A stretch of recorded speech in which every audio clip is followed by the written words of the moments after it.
I just want to start off by saying I do like Jeff Goldblum. I think he's a great actor when he's in a performance that works for him, it makes sense for the character he's trying to portray, and I think he is overall a really talented guy who can do a lot of great things and different unique things that we don't really see on film a lot. That being said, I don't want him in Jurassic World 2. And it's kind of a problem I have with this movie is I think the first Jurassic World movie was a great introduction into a larger scaled version of Jurassic Park. The characters were good enough, the story was good enough, and I think everything we saw, the CGI and the dinosaurs and everything about that, it worked. A lot of it just felt rehashed at times, and that's okay.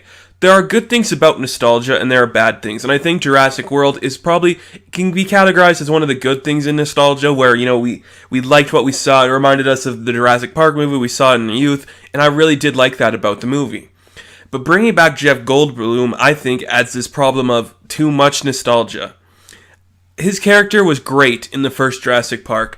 Ian Malcolm, great character, really nice into that world. He made sense, his character was fun and fresh, and he was different from the other characters we saw. They ruined him in the sequel. They made him a completely different character. None of this chaos theory, kind of different weird stuff that he talks about. He was just a complete different character. And bringing him back into Jurassic World, I don't think it's going to work for his character. It's not going to make sense. It just feels too forced by the writers and the characters trying to get more people into the audience. And Jeff Goldblum has had a resurgence.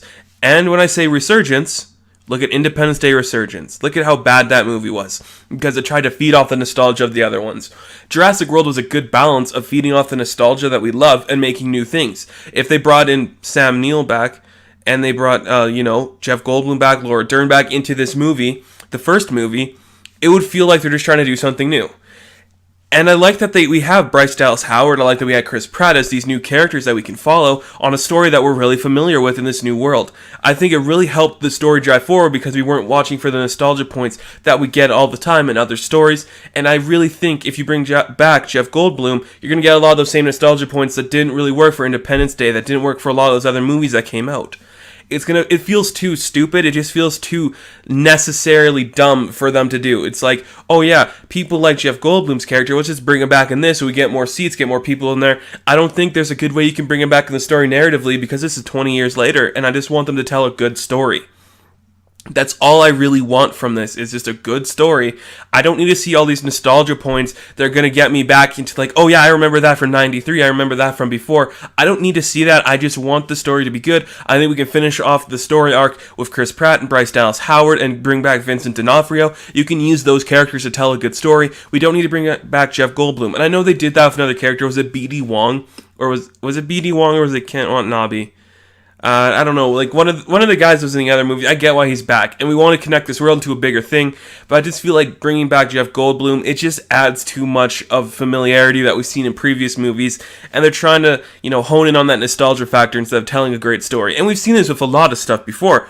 I know there's a lot of controversy behind the new Ghostbusters that came out last year. I happen to think it was an enjoyable film, but you can tell, why didn't we just have it in the same universe? We tried to rely on the cameos and all that, and it didn't work. It really did not benefit the movie, and that's how I feel about this Jurassic World 2. But it takes place in the same universe, and that's the problem. I like that we're using some of the John Hammond stuff. That makes sense to me. I like that we're seeing that, and we're seeing the old Jurassic Park stuff. That makes sense. But if you just throw in Jeff Goldblum in there, I would expect that we will be seeing other people cameo again, and I think that's really going to affect the story, not in a positive way. It's going to make it lackluster. It's going to change a lot of the things that the beats of the first Jurassic World movie had, and I don't want to see that be changed.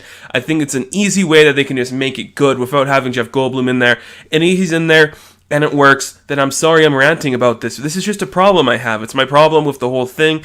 I really wish they could just rely on the nostalgia of the dinosaurs and not on the actors in it, because I think it's going to make for a better story and a better character-driven movie.